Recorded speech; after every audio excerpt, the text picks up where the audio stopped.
When you think of Christmas, most think of Santa Claus. Although the legendary character Santa is part of Christmas, it hasn't always been like that. In fact, Santa Claus is a product of the merging of European folklore, Christian and pagan traditions. And even nowadays, there is discussion whether he lives in Finland, Greenland, or somewhere on the North Pole. Yet to find out about the origins of Santa Claus, we must go much farther south, and much further back in time. So when and how did Santa become integral to Christmas celebrations, and how is he portrayed in different cultures?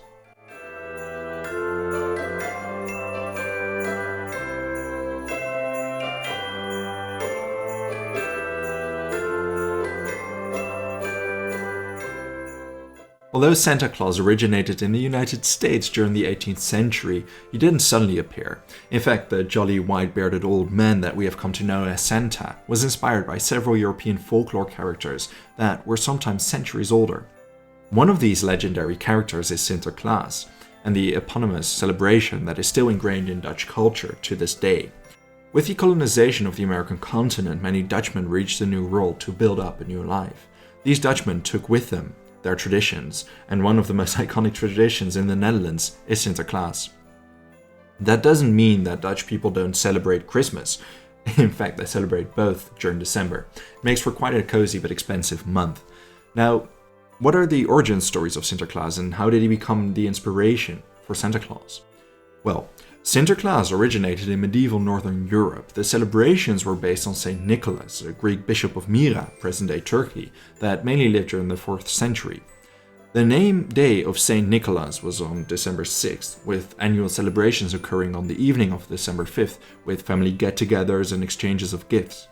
Saint Nicholas was known for his often anonymous charities such as giving money to the poor.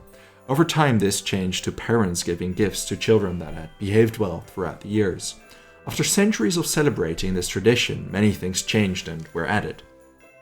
St. Nicholas now owns a horse, Amerigo, with whom he walks over roofs. Another is his arrival from Spain instead of the actual place St. Nicholas lived, namely Turkey. Yet the way he dressed and appeared remained mostly the same.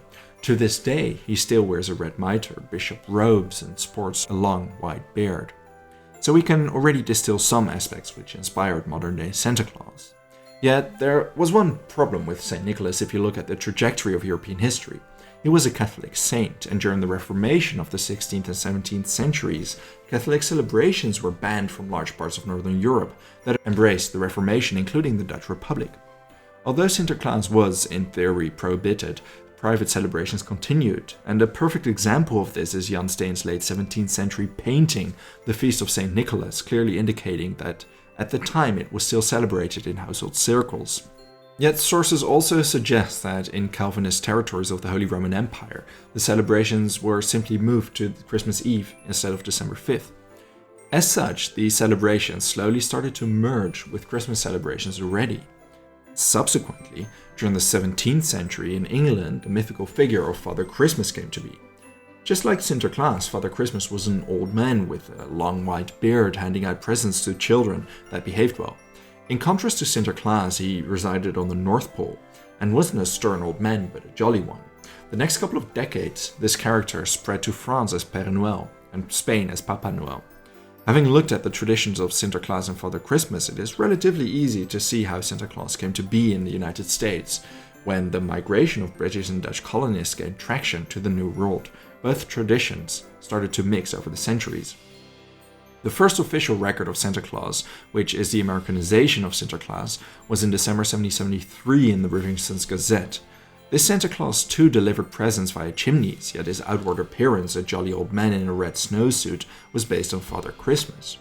And as time progressed, Santa Claus developed his own traditions. 1821 was the first time Santa Claus was described as having a reindeer in the anonymous poem Old Santa Claus, with much delight. The anonymous publication of A Visit from St. Nicholas, better known as The Night Before Christmas, 2 years later, did not just reiterate Santa having reindeer, but became the primary source of how Santa has been portrayed from then on up until today. Yet Rudolph, the most famous reindeer of Santa Claus, has only existed since 1939. Robert L. May wrote the story featuring Rudolph and his bright red nose.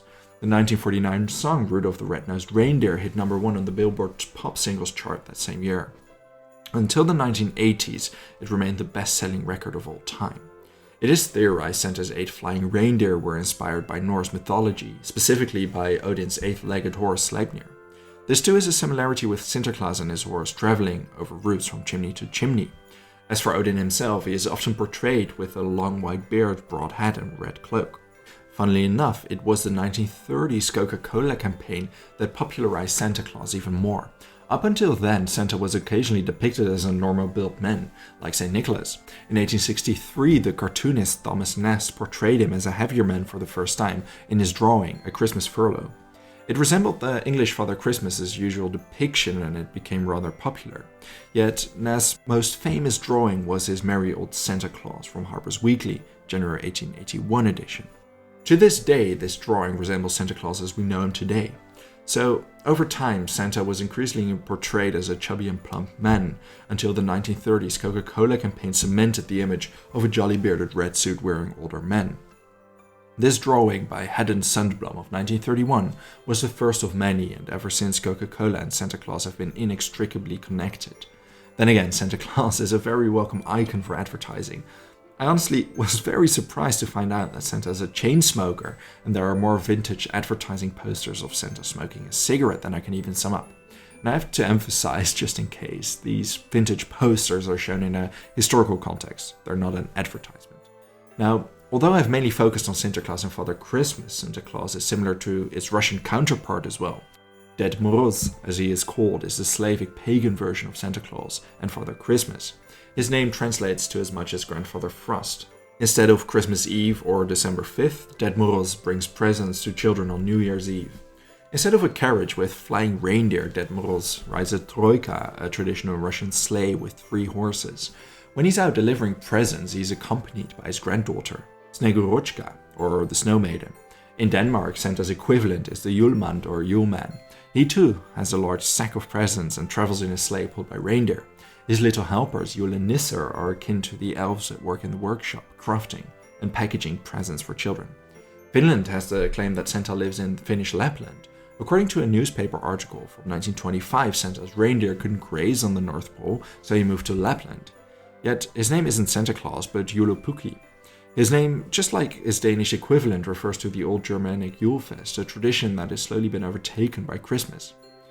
And, well, Italy must have one of the most curious traditions. Over there, La Befana hands out presents to children on January 5th, and La Befana isn't a jolly old man, but a kind of benign witch.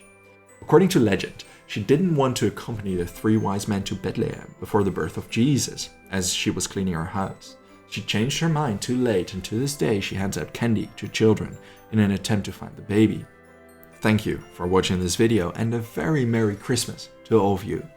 If there's a topic or event you'd like to know more about, let me know your thoughts in a comment. I would also really like to thank all my patrons and channel members for their generous support. If you enjoy House of History and want to support my work, consider checking me on Patreon or becoming a channel member. For just $1 a month, you will already gain access to the exclusive Patreon series. Don't forget to subscribe. See you next time.